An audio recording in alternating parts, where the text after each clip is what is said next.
Bonjour à tous et bienvenue sur cette nouvelle édition de Terreur et Vérité. Aujourd'hui, nous allons parler d'une histoire dramatique. Moi, une histoire qui m'a vraiment fait pleurer. Et je pense qu'elle va également vous toucher. C'est une histoire que je vais mettre dans la catégorie drame, mais qui pour moi est également une histoire criminelle. Même si ça n'a pas été reconnu comme tel. Alors, je vous laisse vous installer. Nous allons commencer ce story time. Le titre de notre histoire dramatique de ce jour est Le mariage qui a brisé sa vie.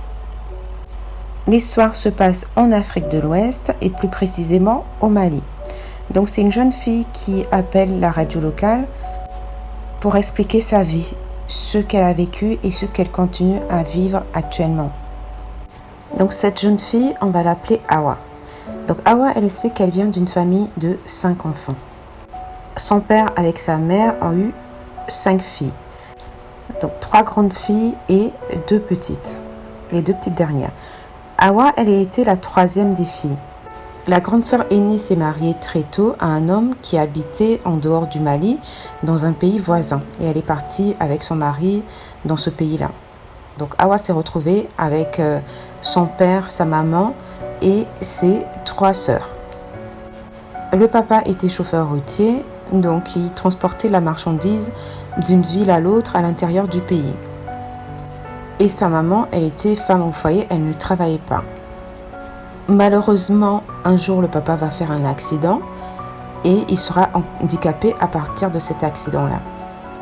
Et c'est à partir de là, en fait, que les vraies difficultés vont commencer dans cette famille. Comme le papa ne travaillait plus, il était difficile de subvenir aux besoins de la famille. Même pour pouvoir préparer un repas décent, c'était très compliqué. Donc à ce moment-là, la maman décide de travailler. Donc elle se lève tôt, elle va sur des monticules de poubelle pour aller chercher quelque chose d'utile à revendre pour pouvoir acheter ne serait-ce que du riz pour subvenir aux besoins de la famille.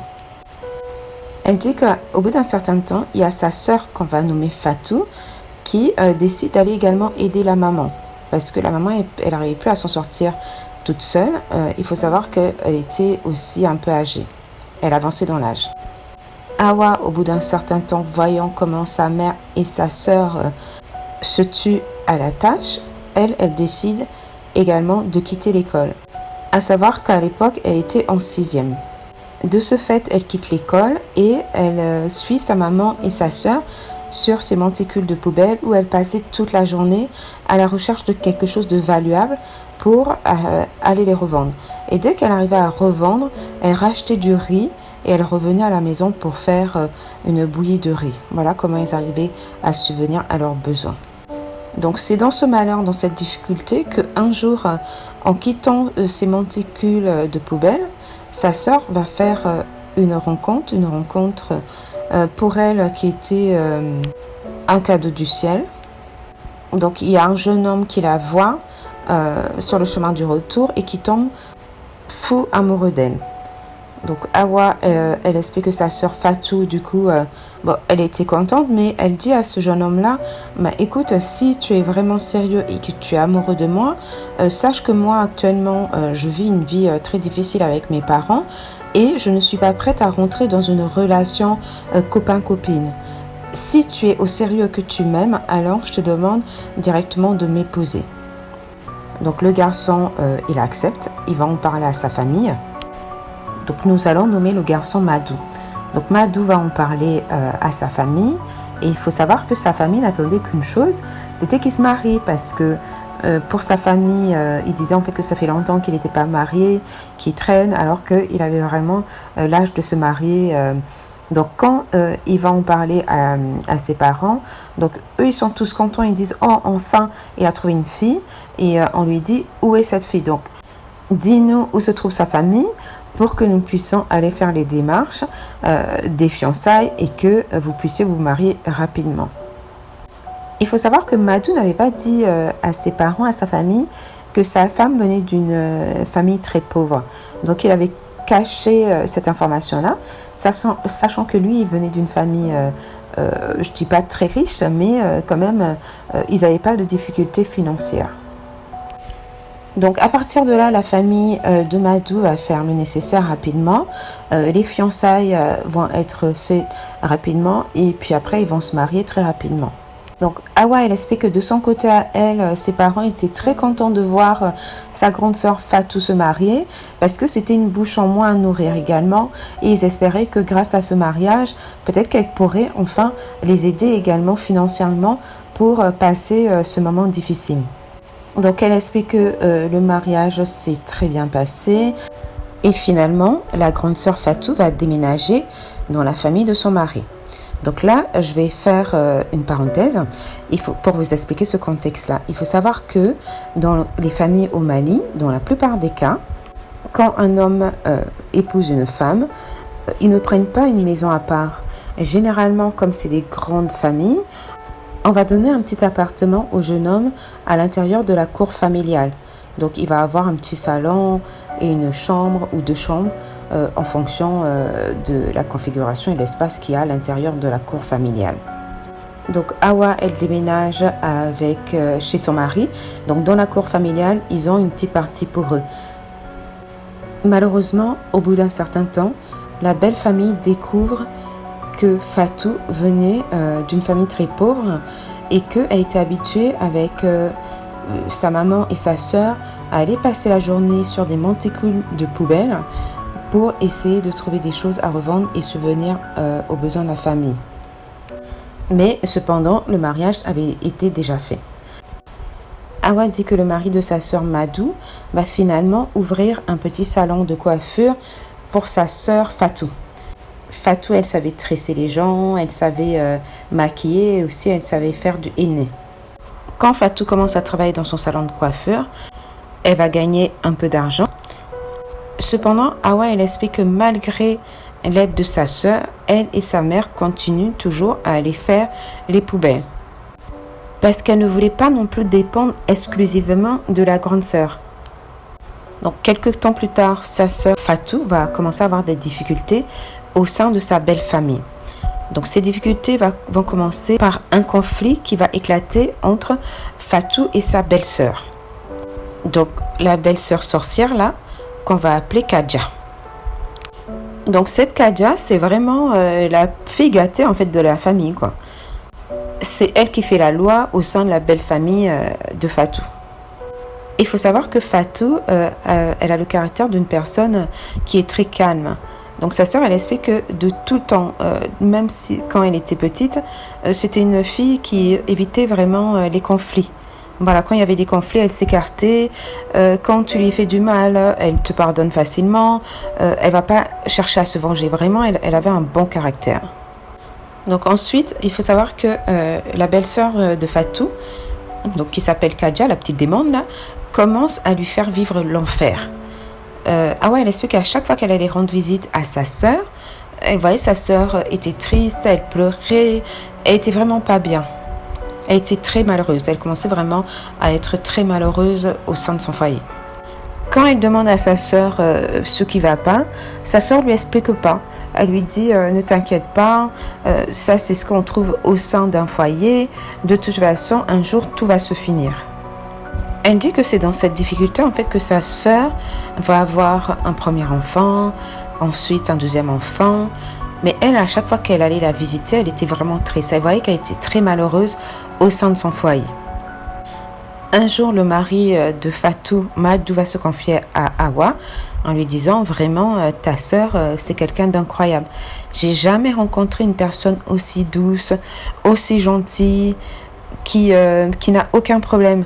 Et dit lui-même, il voit en fait que sa sœur Kadja lui fait du mal, elle l'opprime. Il dit que cependant, lui, il peut rien faire parce que dès qu'il essaie de réagir, sa mère s'interpose en disant « Tu défends ta femme contre ta sœur ». Et sa mère, du coup, le grande, le rabaisse et il explique à Awa que c'est pour ça en fait qu'il n'arrive pas à intervenir. Et de ce fait-là, Fatou continue à subir la maltraitance venant de sa belle-sœur. Et Madou demande à Hawa de discuter avec sa sœur, de lui demander de continuer à supporter tout ça et qu'un jour ça va se passer, ça va aller. Le mari continue à expliquer à Hawa qu'il y a des moments quand il part au travail et quand il revient de son travail, il voit que sa sœur et sa mère sont en train de frapper Fatou. Donc lui, quand il lui demande qu'est-ce qui se passe, qu'est-ce qui s'est passé, elle dit non, c'est rien, c'est pas grave. Donc Fatou, elle pleure, mais elle garde tout sur elle. Elle veut pas expliquer à son mari, elle veut pas qu'il y ait de conflit au sein de la famille. C'est même les voisins qui vont le voir pour lui dire il faut vraiment que tu interviennes et que tu parles à ta maman et à ta soeur pour qu'elles arrêtent en fait d'opprimer ta femme, de frapper ta femme, de la maltraiter. Donc quand les voisins lui disent ça, il dit ok, j'ai bien compris, ne vous en faites pas, je vais intervenir auprès de ma soeur.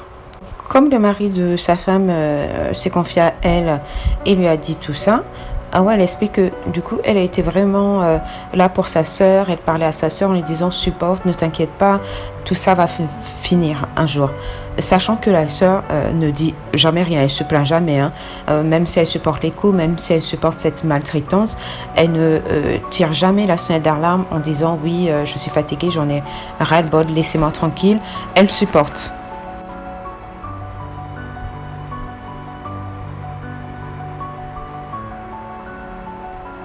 Et à des moments, Hawa, elle allait rendre visite à sa sœur Fatou. Donc elle partait avec ses deux petites sœurs. Il faut savoir qu'à l'heure du repas, quand c'était l'heure de manger, elle mangeait naturellement avec sa sœur Fatou et ses deux petites sœurs. Ce qui a commencé à ne pas plaire à la belle famille parce que c'est comme si elle venait squatter, elle venait profiter de leur repas. Donc la belle famille a commencé à se plaindre en disant oui, que Hawa avec ses deux petites sœurs viennent à l'heure du repas pour manger chez sa sœur parce qu'elle vient d'une famille pauvre, qu'elle est née sur des poubelles et que là maintenant que sa sœur est mariée à un homme riche, elles essaient de venir pour en profiter. Parce que sinon à la base ce sont des pauvres filles. Alors que la famille du monsieur de Madou, comme je vous ai dit, c'est pas une famille riche, c'est une famille de la classe moyenne qui arrive à s'en sortir. Mais ils sont pas du tout considérés comme riches. C'est quand même incroyable comme les gens peuvent être méchants et se sentir au-dessus de l'autre juste parce qu'ils gagnent un peu plus que les autres. C'est sans voix. Du coup, ça a été une difficulté vraiment pour Fatou parce qu'elle a été pointée du doigt par sa belle famille, disant en fait que c'est comme si elle était en train de voler leur nourriture en fait pour le donner à sa famille à elle, alors que c'était pas du tout ça. C'est que quand ses sœurs venaient à l'heure du repas, elles restaient pour manger, ce qui est tout à fait normal et logique. Après, la belle famille a demandé à la sœur, à Fatou, de dire à ses petites sœurs de ne plus venir chez elle parce que c'est pas un restaurant, c'est pas un lieu où elles viennent pour manger gratuitement quand elles veulent. Mais la sœur, bien évidemment, n'a jamais pu lui dire ça. Elle n'a jamais pu lui dire ne viens pas manger chez moi. Elle ne pouvait pas lui dire ça. Donc un jour, Hawa se rend comme d'habitude chez sa sœur, chez Fatou, avec ses deux petites sœurs. Donc c'est l'heure du repas, elle commence à manger. Sauf que la sorcière, la démon de belle-sœur, la Kadi, vient la voir pour lui dire dis à tes sœurs de ne plus venir manger chez nous à l'heure du repas. Ici, c'est pas un restaurant. Nous t'avons marié toi, mais pas elle. Donc si elles n'ont rien à manger, elles ont qu'à se débrouiller. Mais en tout cas, c'est pas ici. Donc quand Kadi dit ça, Hawa, elle se fâche, elle se lève, elle prend ses petites sœurs et elle décide de rentrer chez elle, sans conflit, sans rien. Elle dit que quand elle partait, elle a vu sa sœur qui était en pleurs, qui après est rentrée dans son appartement pour se fermer. Donc Hawa, elle explique que Fatou, sa sœur, avait un petit garçon ce petit garçon était souvent malade. C'était pas quelqu'un qui avait une bonne santé. Donc Fatou, elle appelait Hawa souvent pour qu'elle vienne l'aider à prendre en charge son petit garçon. Donc Hawa, quand elle arrivait, elle s'occupait du petit garçon, elle l'emmenait se promener pour qu'il se sente bien. Et finalement, tout ça a été difficile parce que comme la belle-sœur Kadi ne voulait pas voir Hawa souvent à la maison, donc du coup, c'était difficile pour elle d'aller rendre visite à sa sœur, de s'occuper de son petit-neveu. Après, quelques temps plus tard, la grande sœur Fatou tombe enceinte de son 3e enfant. À partir de là, le comportement de son mari, Madou, va brusquement changer. Il a un comportement comme la belle famille, comme la grande sœur envers Fatou. Vous vous rappelez, au début, il avait ouvert un salon de coiffure à Fatou pour qu'elle puisse travailler et gagner un peu d'argent. Et elle, ça l'aidait aussi pour subvenir aux besoins de sa famille, de ses parents. Donc son mari lui dit, là actuellement, de toute façon, je vais fermer le salon, tu vas plus y travailler. Parce que je vois que tu es en train de changer. Ma famille m'a dit que c'est à cause de ce salon que je t'ai ouvert que tu deviens prétentieuse, que même quand je te parle, tu me réponds pas. C'est parce que justement, tu as des revenus à part qui font en fait que finalement, tu commences à t'affirmer. Alors que pas du tout, hein. Fatou, c'était une fille tellement calme, tellement douce, que quand son mari rentrait en conflit avec elle, elle ne répondait pas. Et là, ça l'énervait. Il se disait en fait qu'elle était hautaine, alors que c'est pas le fait d'être hautain, c'est parce que elle voulait juste pas rentrer dans le conflit. Et comme je vous ai expliqué au début, c'est une fille qui craignait beaucoup les conflits et qui s'en éloignait. Donc finalement, Madou, il ferme le salon de coiffure de Fatou. Mais déjà, Fatou, elle s'était fait sa clientèle. Donc même quand le salon est fermé, les gens viennent la voir à la maison pour qu'elle les tresse. Et cet argent qu'elle gagnait, elle envoyait à sa sœur, à sa maman pour qu'elle puisse subvenir aux besoins de la famille pour s'acheter un repas. Même ce petit travail qu'elle faisait de temps en temps chez elle, son mari est venu lui interdire de faire ça. Donc la belle famille lui dit que leur famille à eux, leur maison n'est pas un salon de coiffure, ni un endroit pour faire du henna. Et du coup, il faut qu'elle arrête absolument ça. Donc voilà comment elle est obligée de tout arrêter et de dépendre totalement de son mari et de sa belle famille. Donc Awa, elle explique que donc à cette époque-là, Fatou, comme je vous avais dit, elle était enceinte. Donc mais cette grossesse était une grossesse difficile parce que déjà elle avait tous ces problèmes-là, son mari qui a changé, la belle famille qui continue à l'opprimer. Donc elle n'était pas bien, elle était vraiment, c'était une période très difficile pour elle. Donc Awa, elle explique qu'elle, entre-temps, elle a rencontré également un jeune homme qui est venu lui demander en fait qu'il voulait l'épouser. Bon, c'était un jeune homme qui était comme elle, hein, qui avait également pas les moyens. Donc elle accepte de se marier avec ce jeune homme-là. Comme elle le dit, deux dans la pauvreté, c'est quand même mieux que d'être seule dans la pauvreté. Donc un jour, Fatou va demander au mari de sa sœur, Awa, de laisser Awa venir de temps en temps chez elle pour l'aider parce qu'elle est enceinte. Elle a du mal à faire le travail domestique qu'on lui demande de faire au sein de la grande famille. Et aussi, elle n'a pas de domestique. Donc le mari de Awa va lui répondre, pour moi il n'y a pas de souci, hein, mais tu sais, ta belle famille elle est très compliquée et je connais Awa. Si elle part et que elle voit qu'on te traite d'une façon, j'ai peur en fait qu'elle ne puisse supporter et que ça crée un conflit au sein de ta belle famille et ça risque de te poser encore plus de problèmes. Donc Fatou répond au mari d'Awa, ne t'inquiète pas, ce que je vais demander à Awa quand elle vient, elle va chez mes parents. Comme la maison des parents n'était pas loin de sa maison à elle, du coup elle dit si j'ai besoin d'elle à ce moment-là je l'appellerai et comme ça elle viendra m'aider. Par exemple, si là je dois préparer pour la famille et que je ne peux pas, à ce moment-là je vais faire appel à ma soeur et comme ça elle viendra m'aider. Et le mari de sa soeur lui répond oui, il n'y a pas de souci, je suis d'accord. À ce moment-là, Awa, elle retourne vivre avec ses parents, juste le moment d'aider Fatou jusqu'à ce qu'elle accouche. Donc Awa, elle explique qu'il y a des moments, il y a sa soeur qui l'appelle pour lui dire vraiment il faut que tu viennes m'aider aujourd'hui parce que je suis très fatiguée. Il faut savoir que sa grossesse avait beaucoup avancé, donc elle devait être enceinte de 7-8 mois à peu près parce que son ventre avait grossi et il devenait lourd. Donc Awa, elle dit qu'un jour elle est partie aider sa soeur et là cette sorcière de belle-sœur vient la voir et lui dit qu'est-ce que tu fais là? Et Awa lui dit je suis venue aider ma soeur. Elle dit non, ce travail-là, c'est pas à toi de le faire, c'est à ta soeur de le faire. Si elle peut pas le faire, il faut qu'elle le laisse, mais c'est pas à toi de rentrer dans notre famille pour venir faire le travail à sa place. Donc sa soeur Fatou vient pour intervenir entre Awa et la belle-sœur. Elle dit à la belle-sœur, s'il te plaît, laisse ma soeur travailler à ma place. C'est parce que je suis malade, c'est pour ça que je l'ai appelée pour qu'elle vienne m'aider. Sauf que la belle-sœur refuse et Awa, elle est obligée de quitter la belle famille, en fait la famille de sa soeur pour retourner chez ses parents. Après, du coup, Fatou, quand elle avait le linge à laver ou les assiettes à laver, parce que je vous rappelle qu'ils n'ont pas de machine à laver ni de lave-linge. Donc Fatou va tout mettre dans une grosse bassine qu'elle va poser dehors, devant la maison. À ce moment-là, elle appelle sa soeur en lui disant viens récupérer la bassine, est-ce que tu peux aller laver mes habits à la maison ainsi que les assiettes et comme ça tu me les ramènes propres. Donc du coup c'est ce qu'elle faisait pour éviter vraiment qu'il y ait de soucis au sein de la belle famille. Après un jour à l'approche des fêtes, il y a Fatou qui demande à sa maman si la mère peut envoyer une de ses sœurs chez elle pour qu'elle puisse venir lui faire du henné parce qu'elle voulait se faire belle pour la fête.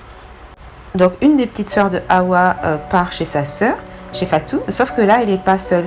Elle vient avec une autre amie à elle pour venir faire du henné sur les pieds de Fatou. Mais quand elles arrivent, elles voient que Fatou elle est encore en train de travailler, elle est à la cuisine. Donc elles viennent naturellement pour l'aider. Donc après quand le repas est prêt, la petite sœur de Fatou, donc elle va pas se mettre à manger avec Fatou parce que rappelez-vous qu'à un moment, la belle-sœur sorcière avait dit aux sœurs de Fatou de ne plus mettre les pieds chez eux pour venir manger. Donc la petite sœur, elle se met de côté, c'est sa copine qui mange avec Fatou. Parce que aussi, la petite sœur, avant d'aller chez Fatou, sa mère lui avait dit attention, tu vas aller chez ta sœur et je te demande de ne pas manger chez ta sœur. Tu sais qu'après, ça peut nous causer des problèmes. Donc c'est pour ça la petite sœur, systématiquement, à l'heure du repas, elle a refusé de manger.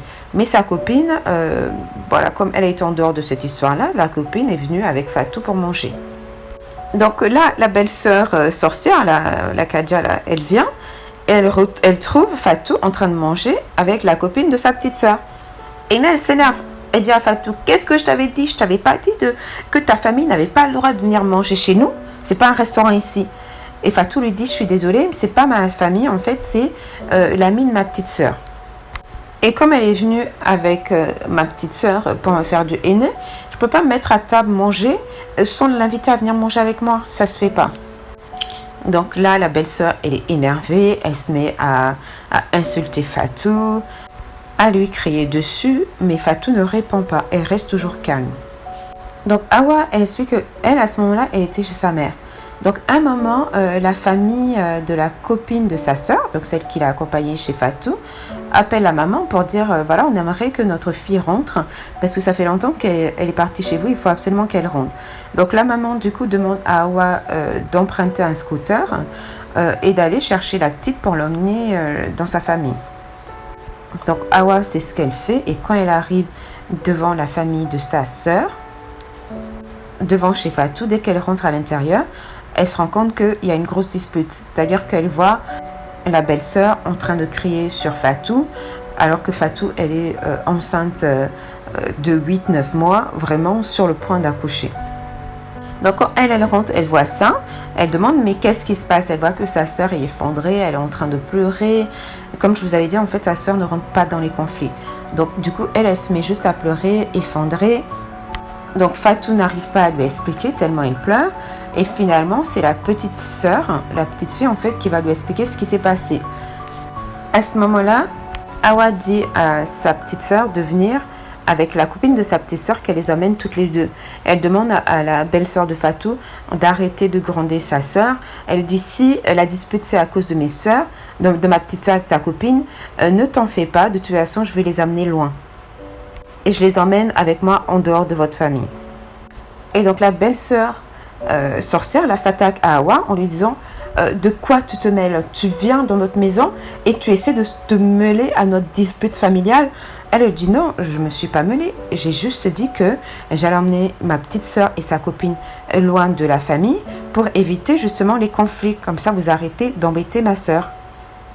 Donc quand elle dit ça à la belle-sœur lui dit ouais, vous êtes des pauvres filles, vous venez d'une famille pauvre, vous êtes nés et vous avez grandi sur des poubelles et maintenant vous venez dire que vous venez chez nous pour faire votre loi ici. Donc quand la belle-sœur dit ça, elle est énervée et elle lui répond n'insulte pas mon père et n'insulte pas ma mère parce que sinon ça va mal se finir. Et là, à ce moment-là, Fatou elle intervient et demande à Hawa de se calmer et de prendre sa petite sœur et la copine de la sœur pour les emmener parce qu'elle lui a dit ne me cause pas de problème au sein de ma famille, de ma belle famille, d'autant plus que pour l'instant c'est pas évident. Donc sur ce, il y a Hawa qui quitte la famille, elle remonte sur son scooter avec les deux jeunes filles et elle part. Donc Hawa elle part, mais sur la route elle se rend compte en fait qu'elle avait oublié sa son sac à main en fait chez Fatou, parce que quand elle est arrivée, elle avait posé le sac à main sur une chaise. Donc du coup, elle se dit ok, je fais demi-tour et je vais juste récupérer mon sac à main et je repars.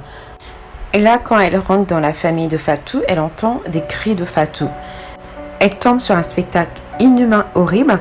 Elle voit la belle-sœur en train de frapper, de donner des coups à Fatou. Et je vous rappelle que Fatou, elle est enceinte de 8-9 mois sur le point d'accoucher. Elle dit qu'elle voit la belle-mère qui est installée, qui n'intervient même pas, qui dit juste arrêtez, arrêtez. Voilà. Donc, elle explique que quand elle rentre dans la famille, il y a également des voisins qui, en entendant le cri et les hurlements de Fatou, se sont également précipités à l'intérieur. Du coup, les voisins interviennent et ils essaient de séparer Fatou de sa belle-sœur. Ils arrivent à séparer Fatou de sa belle-sœur. Donc, elle explique qu'elle, quand elle a vu ce spectacle-là, elle était comme... elle était tellement choquée, en fait, qu'elle a eu qu'une idée en tête, c'était de fracasser la tête de la belle-sœur sorcière-là. Donc, du coup, elle court pour aller prendre un gros bâton. Et là, elle vient avec le bâton, prêt à en découdre avec la belle-sœur. Donc là, les voisins interviennent aussi, la calment et lui disent de partir. Donc finalement, elle part, elle est toute retournée, donc elle part chez elle, et elle va voir sa maman et elle lui explique ce qui se passe. Donc quand elle explique ça à sa maman lui dit écoute, retourne chez Fatou et demande à Fatou de venir à la maison, parce que vu qu'elle est enceinte, ils sont en train de la frapper. Moi, je veux pas qu'elle meure sous des coups comme ça. Je veux pas perdre ma fille à cause du fait qu'elle est mariée dans la mauvaise famille. Donc je préfère qu'elle rentre à la maison, qu'elle soit avec nous en sécurité. Donc quand elle arrive devant la famille de Fatou, il y a l'une des voisines qui l'appelle pour lui dire écoute, Fatou n'est plus à l'intérieur de la maison. Il y a une voisine qui l'a récupérée pour ne pas qu'elle reste avec sa belle-sœur à l'intérieur et qu'elle reçoive des coups. Donc la voisine l'a récupérée en attendant que son mari revienne du travail. Donc du coup, quand le mari reviendra du travail, il viendra récupérer sa femme chez la voisine. Donc finalement, elle va retrouver la grande sœur chez la voisine et elle explique à sa grande sœur, à Fatou, que la maman demande à ce qu'elle retourne à la maison. Fatou, elle refuse, elle dit non, t'inquiète, rentre à la maison et dis à maman que tout va bien. Mais elle-même, elle voyait que ça n'allait pas bien, parce qu'elle voyait que Fatou, elle prenait son ventre et elle était en train de crier, elle avait mal au ventre. Donc elle dit ok, mais elle lui dit écoute, quand ton mari va rentrer, quand Madou va rentrer, demande-lui par contre de t'emmener à l'hôpital, parce que vu comme tu es en souffrance, il ne faut pas que tu restes comme ça. Et Fatou lui dit oui, ne t'inquiète pas, rentre, je ferai comme tu l'as dit. Donc elle rentre ainsi chez sa mère. Après, elle a appris que le soir, quand Madou est venu récupérer Fatou chez la voisine, il l'a pas emmené à l'hôpital, il l'a emmené juste à l'intérieur de la maison, alors que Fatou était en souffrance. Donc le matin, elle appelle Fatou pour savoir comment ça va, et Fatou lui dit écoute, ça va pas trop bien. Hier toute la nuit, j'avais mal. J'ai demandé à Madou, mon mari, de m'emmener à l'hôpital, mais il a rien fait, il a ignoré mes douleurs. Et du coup, je suis restée toute la nuit, j'ai supporté ces douleurs. Et ce matin, je dois préparer pour toute la famille, car aujourd'hui, c'est le jour de la fête. Mais ne t'inquiète pas, dès que j'aurai fini de préparer, je vais tout faire pour aller à l'hôpital pour savoir si tout va bien. Donc, la grande sœur, elle a passé toute la journée à préparer et finalement, elle n'est pas allée à l'hôpital. Donc, du coup, Fatou n'est pas allée à l'hôpital. Et il paraît que la nuit, donc le soir, après, elle était encore en souffrance. Il paraît qu'elle a passé toute la soirée, toute la nuit à souffrir, à se plaindre de son ventre. Et le mari l'a ignorée. Donc, troisième jour, quand elle rappelle sa sœur, elle voit que sa sœur est toujours en souffrance et qu'elle n'est toujours pas allée à l'hôpital. Donc là, à ce moment-là, Awa en parle à sa mère. Et la maman appelle Madou, le mari de Fatou, et lui dit: je t'en prie, s'il te plaît Madou, emmène ma fille à l'hôpital.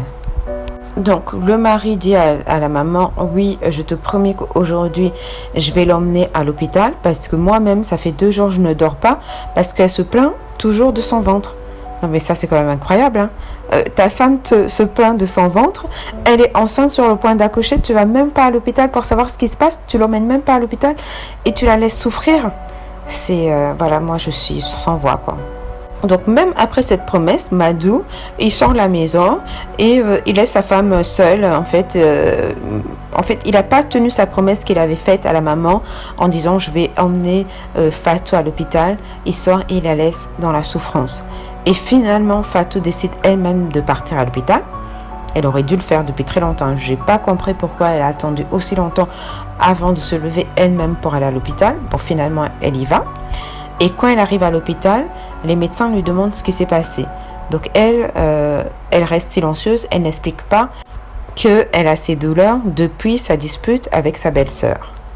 Et les médecins vont lui annoncer une triste nouvelle et vont lui dire « Écoute, ça fait 3 jours que le bébé est mort dans ton ventre. » Vous imaginez ? 3 jours. Depuis le jour de la bagarre, le bébé est décédé. Et les médecins lui disent, si on ne t'opère pas, tu ne vas pas t'en sortir. Donc Hawa explique qu'en plus, le ventre de Fatou grossissait. Donc après ça, il y a Fatou qui quitte l'hôpital. Donc vous allez me dire pourquoi les médecins ne l'ont pas prise directement pour l'opérer. Il faut savoir que c'est pas comme en Europe en fait. C'est-à-dire que quand tu es opéré en Afrique, il faut déjà que tu payes. Tu dois avoir l'argent. Donc elle, du coup, elle retourne dans sa famille, chez sa maman, avec ses 2 enfants, un petit garçon et une petite fille. Elle vient installer sa maman et elle lui dit, maman, j'aimerais te demander pardon. Pardonne-moi pour tout ce que j'ai pu te faire dans ma vie. Et de ce fait-là, la maman, elle commence à s'inquiéter. Elle lui dit, mais qu'est-ce qui se passe? Pourquoi tu me dis ça? Et Fatou dit à sa mère, c'est parce que il m'est arrivé quelque chose et je ne sais pas si je vais survivre. Et elle dit à la maman, mais j'aimerais que tu aies la patience et la confiance en Dieu. Et ce que je te demande aujourd'hui, c'est de prendre soin de mes 2 enfants. Donc elle dit à sa mère, est-ce que tu peux prendre soin de mes 2 enfants?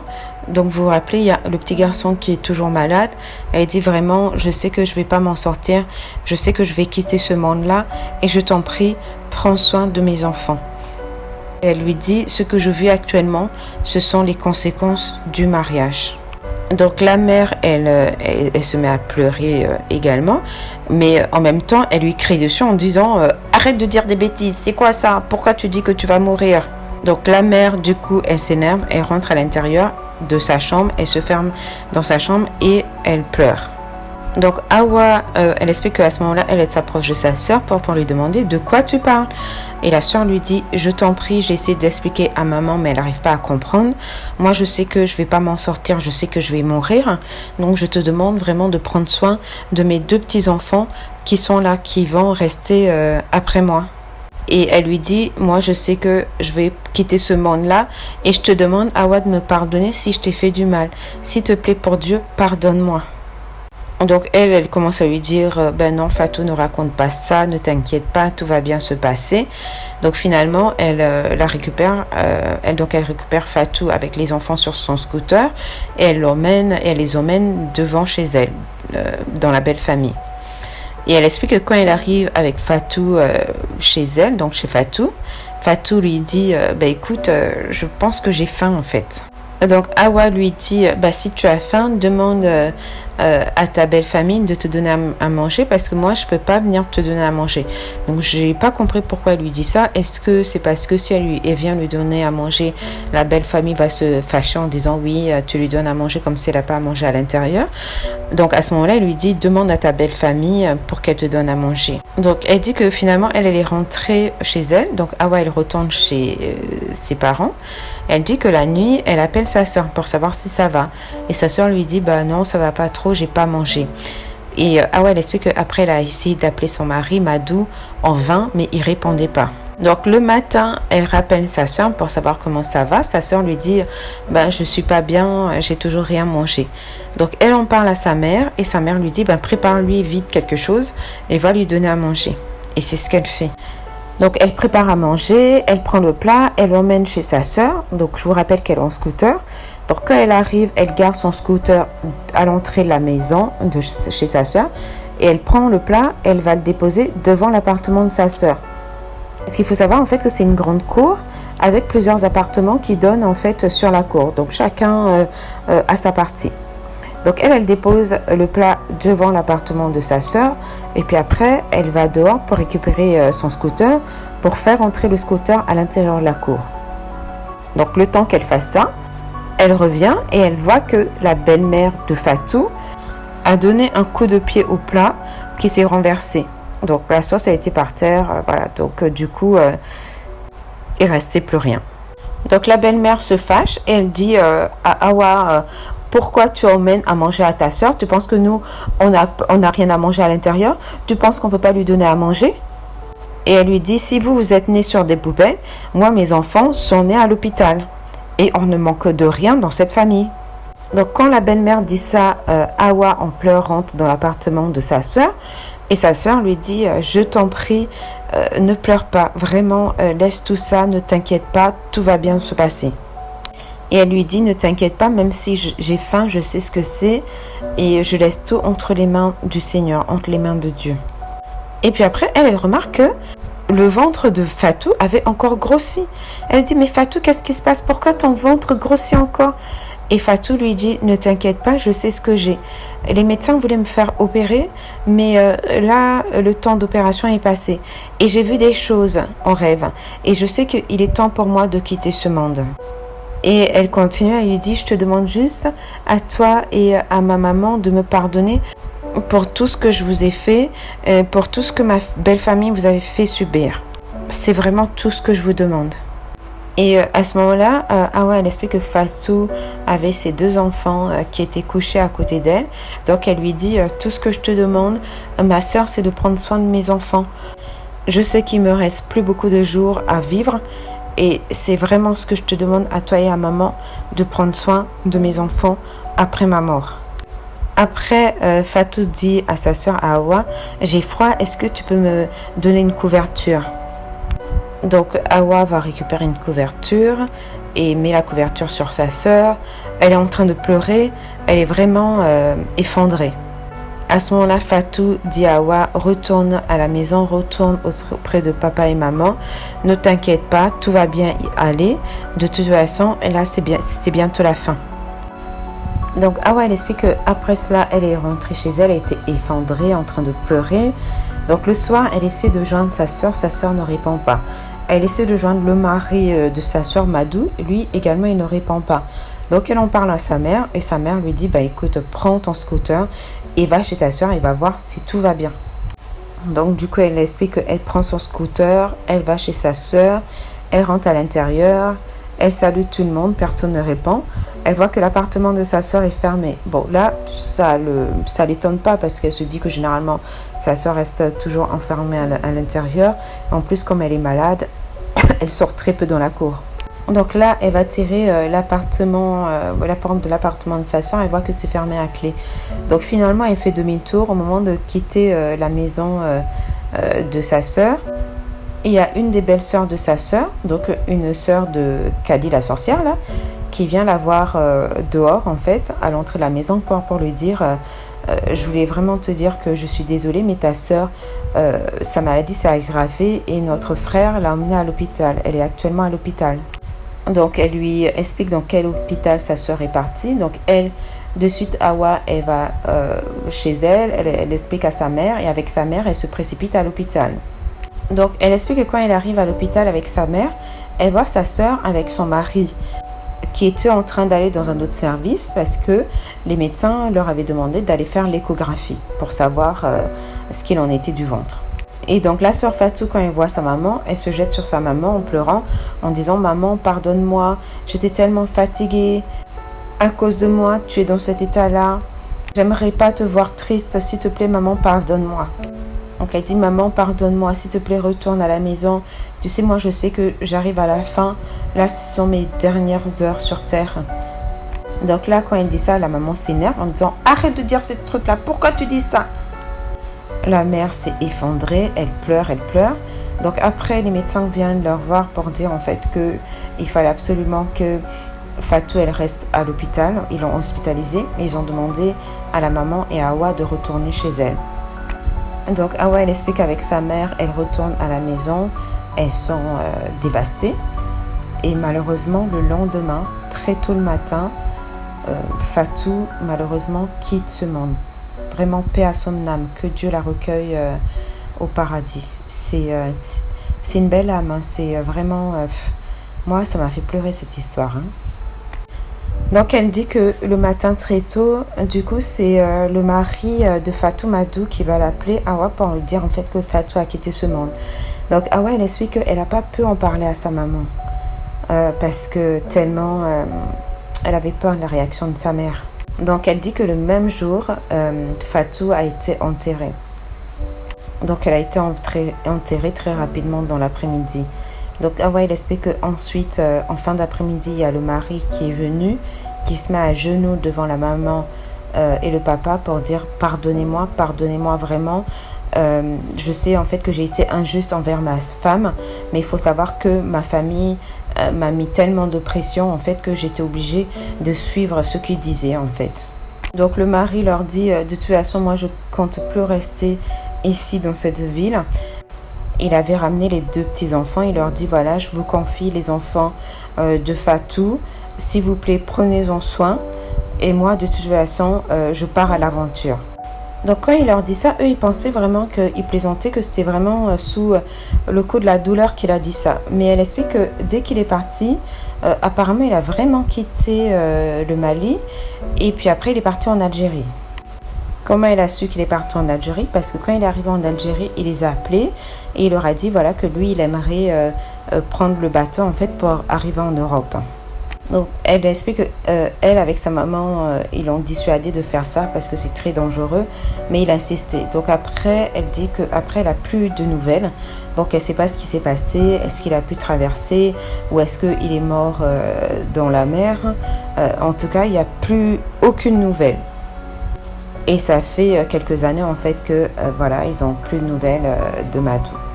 Donc elle explique que finalement c'est sa maman qui s'occupe des 2 petits-enfants de sa sœur, que là ça devient très compliqué pour sa mère parce que, rappelez-vous, la mère, elle faisait les poubelles pour survivre. Donc elle dit qu'elle, de son côté, dans son mariage, c'est également difficile parce que, souvenez-vous, son mari était également pauvre. Donc elle dit que par contre, avec son mari, ils ont déménagé, ils sont allés dans une ville qui est encore plus éloignée de sa maman. Donc il y a 2 jours, il y a sa maman qui l'appelle pour lui dire « S'il te plaît, aide-nous parce qu'on n'a vraiment rien à manger. » Parce qu'il faut savoir que c'est difficile maintenant pour la maman d'aller chercher la nourriture sur les poubelles parce que il faut savoir que elle est très âgée et que du coup tout ça c'est compliqué. Et la maman lui dit ne serait-ce que si tu as 1500 francs CFA à nous envoyer pour qu'on puisse ne serait-ce que avoir un repas à manger. Donc il faut savoir que 1500 francs CFA ça correspond à peu près 3 euros, 2,50 € ou 2,80 € à peu près. Et elle dit qu'ensuite, il y a son petit-neveu qui prend le téléphone pour dire « Tata, s'il te plaît, aide-nous. On n'arrive pas à manger. On n'a même pas du pain rassis à manger. S'il te plaît, ne serait-ce que si tu peux nous envoyer, ne serait-ce que même le pain rassis, ça nous suffirait. S'il te plaît, Tata, aide-nous. » Et c'est à ce moment-là que Awa, elle explique qu'elle s'est effondrée, elle a beaucoup pleuré. Et c'est pour ça, en fait, elle a appelé la radio pour donner son témoignage pour que les gens puissent l'aider à s'en sortir, puissent aider sa maman à prendre en charge les enfants de sa sœur. Donc voilà, là c'est la fin de l'histoire, c'est une histoire triste. J'espère qu'elle vous a plu. Donc il faut savoir qu'en fait que suite à l'émission, Awa elle a reçu quand même beaucoup d'aide. Les gens ont beaucoup réagi parce qu'après elle est revenue pour remercier les gens et enfin elle est arrivée à un peu s'en sortir avec sa maman et les enfants de sa sœur. Après, on ne sait pas ce qui est advenu du mari de sa sœur de Madou, ni de la belle famille. La belle famille, surtout la belle-sœur et la belle-mère, elles auront également leur karma. Ça, c'est sûr. Tout ce qu'on envoie de mal dans ce monde nous revient un jour ou l'autre. C'est comme un boomerang. Voilà, et ça revient avec encore 2 fois plus de force. Donc, j'espère que cette histoire vous a plu. N'hésitez pas à commenter, à liker et surtout à vous abonner pour de nouvelles histoires. Voilà, je vous remercie. Passez une bonne soirée. Au revoir.